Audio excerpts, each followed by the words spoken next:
26일 방송된 뭉쳐야 찬다에서 드디어 양준혁의 신부가 공개되었습니다. 올해 양준혁은 51살인데 예비 신부는 무려 19살이 어린 재즈 가수인 박현선 씨입니다. 이날 박현선 씨는 이소라의 청혼을 부르며 깜짝 등장해 뭉쳐야 찬다 출연진의 환호를 받았습니다. 재즈 가수인 예비 신부의 노래 실력에 멤버들은 깜짝 놀랐네요. 그동안 양준혁의 열애 사실이 뉴스에 조금씩 나오기는 했지만 뭉천에서 공개할 줄을 몰랐습니다. 그만큼 양준혁이 뭉천에 애정을 가지고 있다는 반증이란 생각이기도 합니다.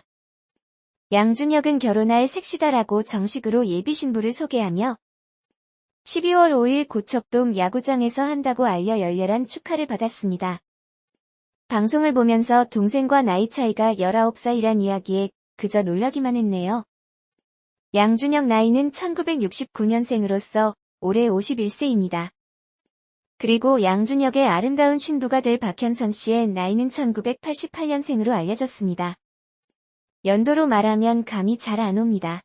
올해 33세입니다. 51세인 양준혁과 나이 차이가 무려 19년 차이입니다. 거의 20년 차이. 주변에서는 도둑놈 소리를 듣을 수밖에 없네요. 19살이면 남자들이 농담으로 이야기하는 첫사랑에 성공을 했으면 딸뻘인 나이입니다. 요즘 같으면 조카뻘입니다. 많이 부럽긴 합니다.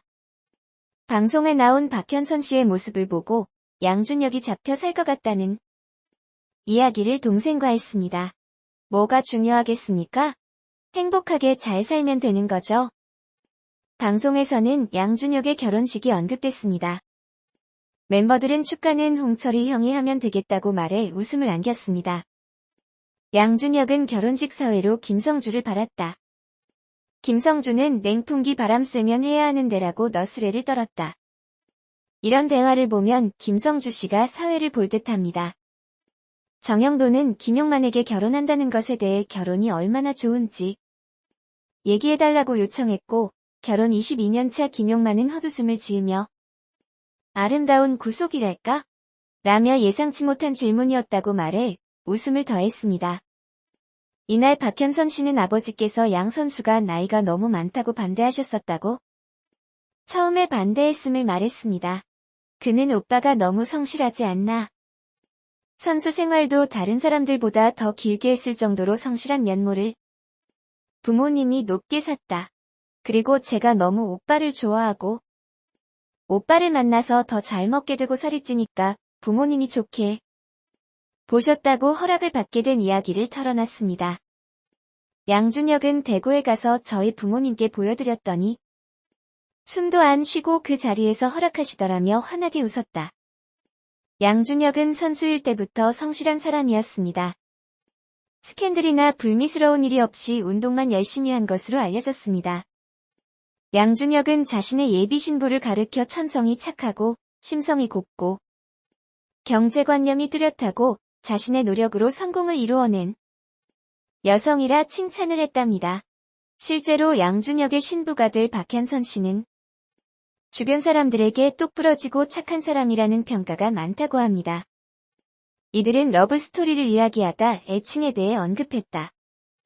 평소 애칭에 대해 박현선 씨는 오빠야라며 애교 넘치는 사투리 억양으로 아재들을 설레게 했다. 양준혁은 아이고 우리 애기라고 한다고. 박현선 씨는 예전에 제가 20대일 때 들이대실 때 너무 크고 무섭더라.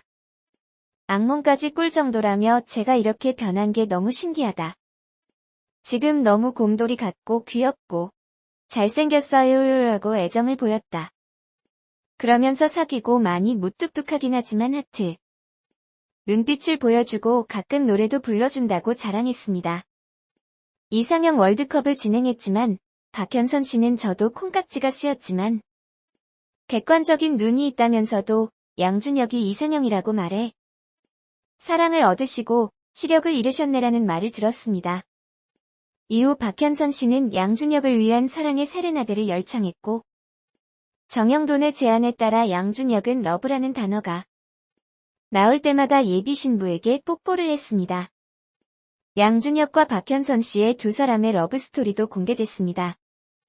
양준혁은 예비 신부가 원래는 제 팬이다. 원정 경기 갔었는데 까무잡잡한 소녀가 나한테 사인을 해달라고 하더라.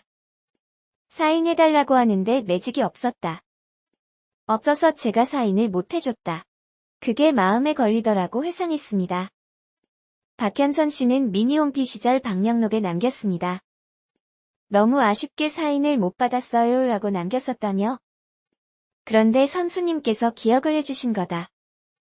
그때부터 인연이 닿아가지고 랜선으로 관계를 이어오다가 그렇게 시작했다고 합니다.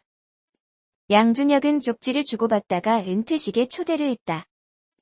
당연히 관심이 있으니까 초대를 했다고 말해 모두를 설레게 했다. 정영도는 예전에 형수님 인터뷰를 몇 번 시도를 했다. 양준혁 형이 무지하게 들이댔는데 무지하게 찰벽을 쳤다고 하더라. 그냥 팬이에요 싫어요 하다가 저도 모르게 좋아요 라고 했다고 하더라고 폭로했습니다. 두 사람의 교제 기간에 대해 양준혁은 사귄 지는 1년 가까이 됐다고 말했다. 정영도는 뭉쳐야 찬다 시작할 때 만났네 라고 되물었고 박현선 씨는 뭉쳐야 찬다 시작하고 나서 사귀었다고 털어놨다. 또 박현선 씨는 과거 양준혁이 지갑비로 132만원 지출했던 에피소드를 언급하며 마음 아팠다고도 고백했습니다. 앞으로 두 사람이 텔레비전에 자주 나올 것 같네요. 방송 입장에서는 카메라에 거부감이 없는 이런 커플이 어디 있을까 합니다. 연애 이야기부터 아기가 생기면 육아 관련 프로그램 등등 방송도 기대가 됩니다. 두 분 꽃길만 걸으시길 바랍니다. 행복하세요.